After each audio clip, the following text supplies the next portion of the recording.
you can't do that, you can't vote. A lot of people shouldn't be allowed to vote. And that is my spiel. We let everyone vote.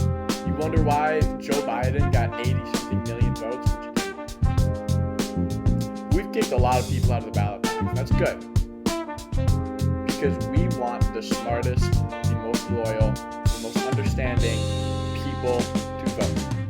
So I just kind of want to go on this spiel about voting in America. And it was something that I've thought about for a while, and I've given a couple speeches on myself. And I kind of just want to compile all of my voting takes into one pretty short video, as you noticed. So the gist of this video is, in just the fewest sentences possible, I don't think everyone should be able to vote. One sentence, plain and simple. I don't think everyone should be able to vote.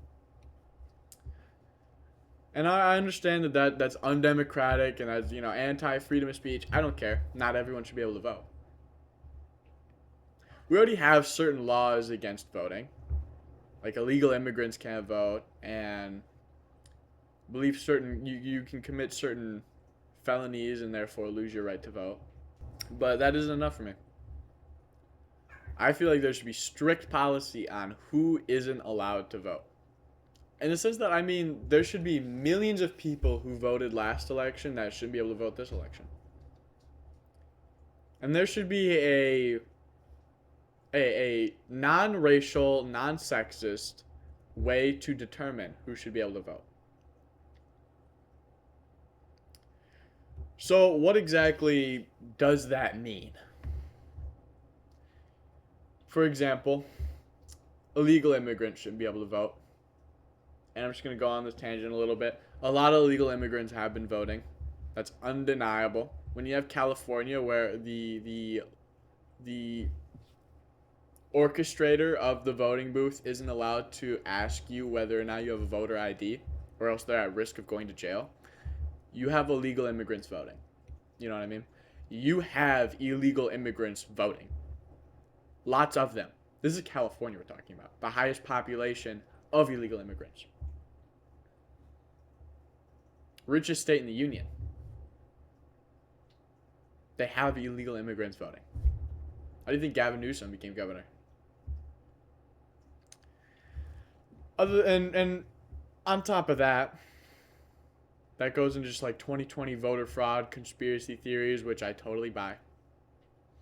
But just at a not too super controversial start, illegal immigrants shouldn't be able to vote. I'm going to go even further.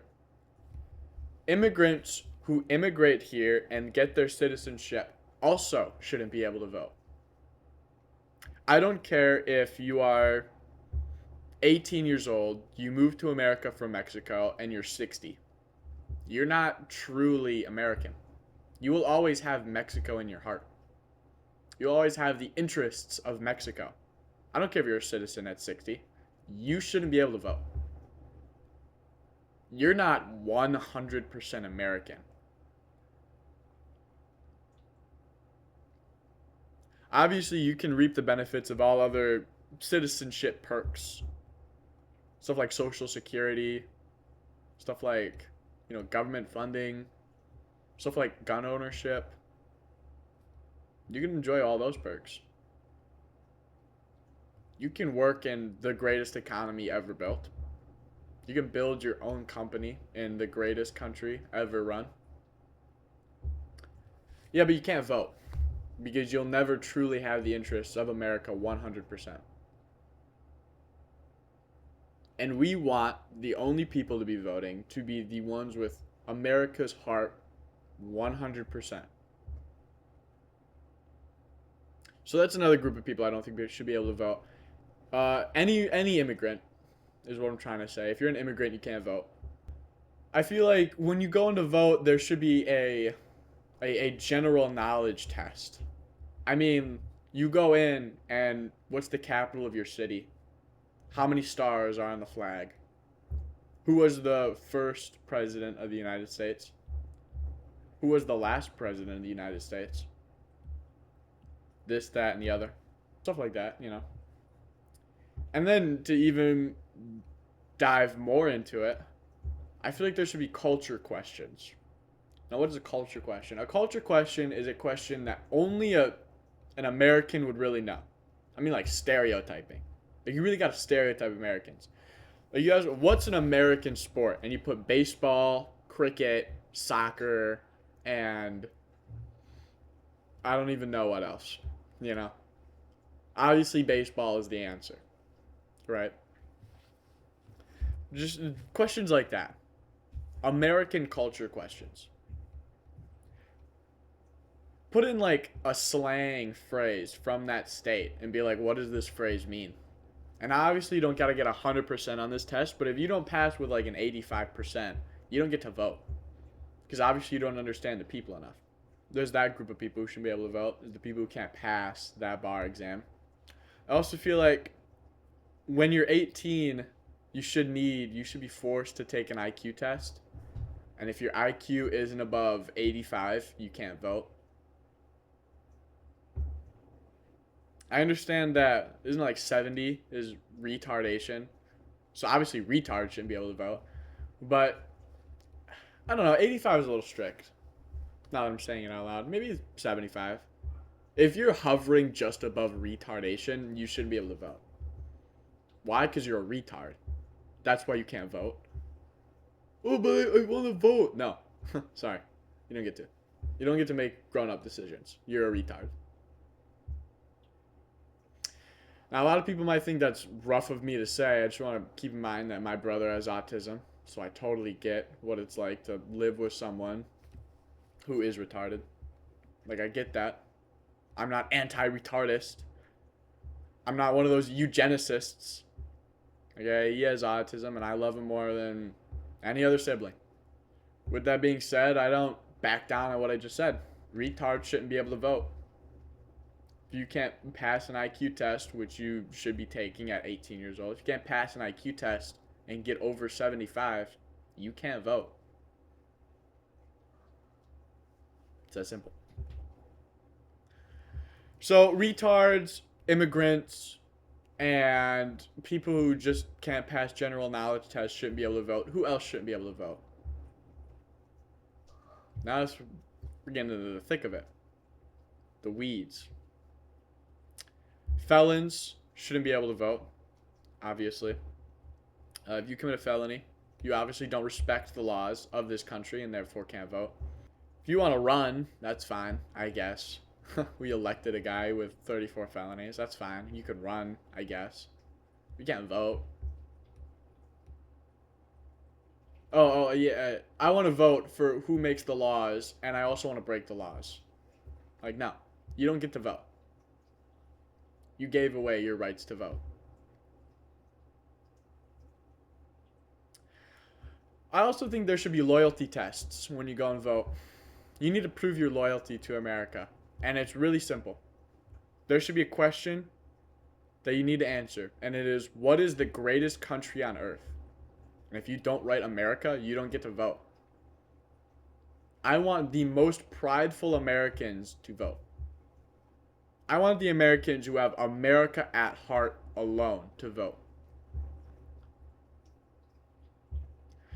How are we going to let people vote if they think UK is the greatest country in the world? No. If you want to vote in America, you have to have pride in your country. You have to have pride in what you're voting for. Let's say we get to a point where the economic status of America is that of Mexico, and we're not the greatest country on earth. You should still have that pride. You think Mexicans are out here saying America is the greatest country on the earth? No. They're not saying that. You think North Koreans are saying that? No. You think Russians are saying that? No. Okay? In America, you should have pride in America. And if you don't have that pride, you can't vote. You don't get to vote. So, adding that list to our group, loyalists, we need to be loyal to America.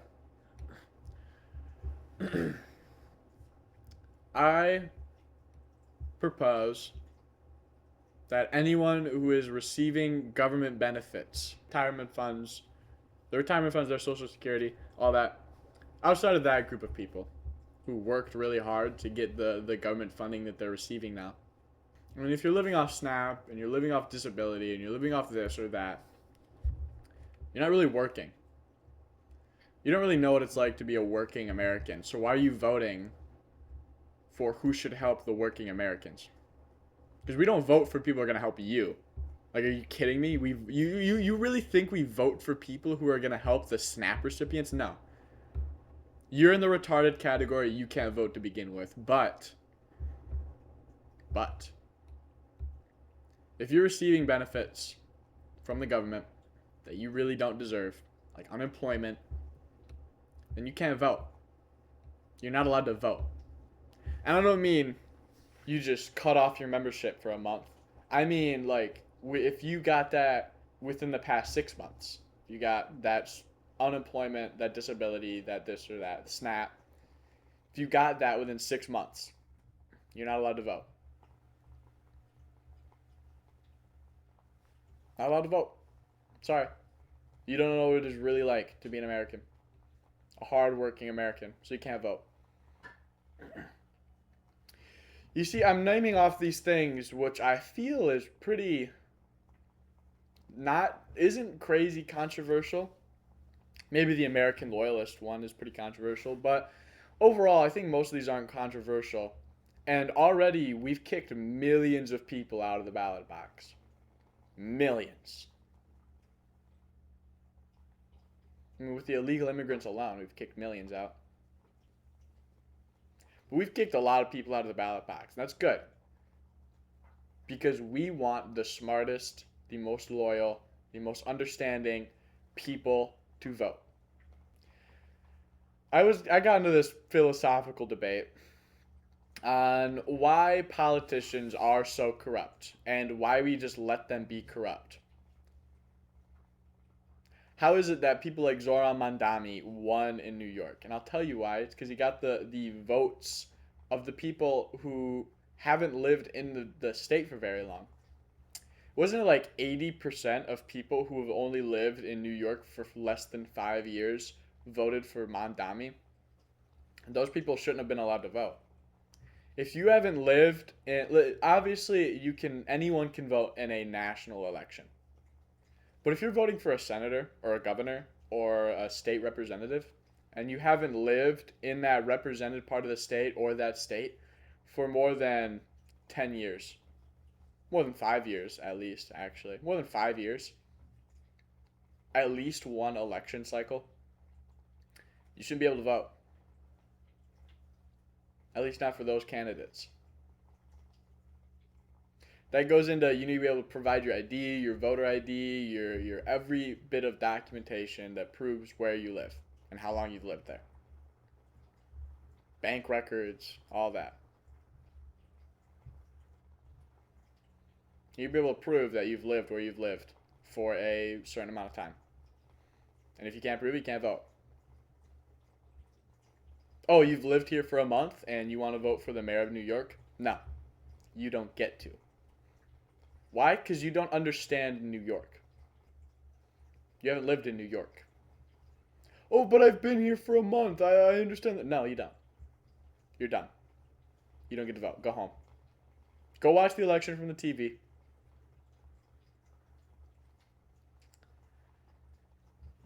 Those people shouldn't be able to vote either. A lot of people shouldn't be able to vote. I don't know why we just let everyone vote.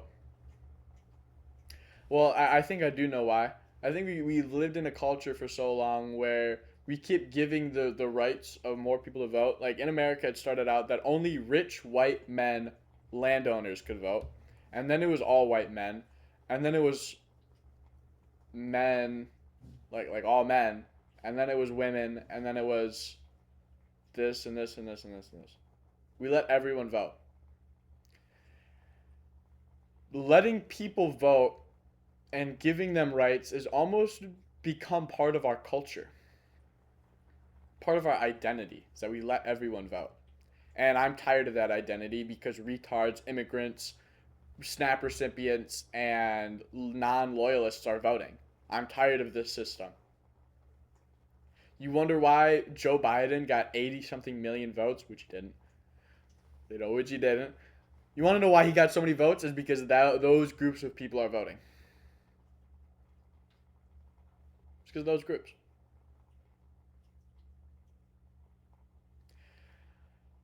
You wonder why people like in Michigan, like Alyssa Slotkin, are right now running, or even better, Jasmine Crockett or Ilhan Omar are running in the government?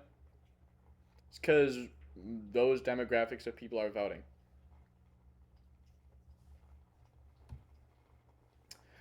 Another thing that I feel like you need to be able to do at the ballot box is you need to be able to identify who you're voting for by name and who their opponent is by name without the name being given to you.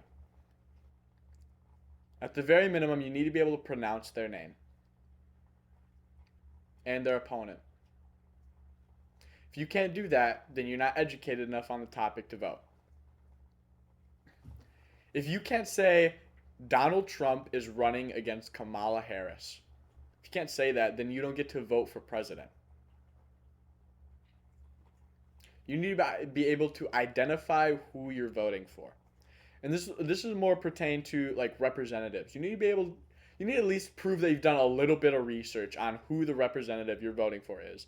And a little bit stronger of a point, senators, you need to be able to prove what senator you're voting for and who his opponent is.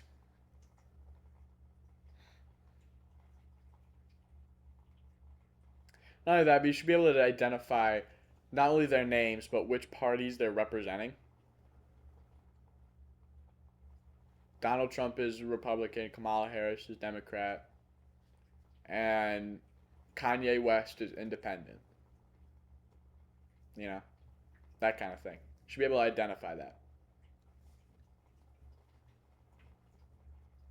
You need to at least prove that you've done a little bit of research on the topic.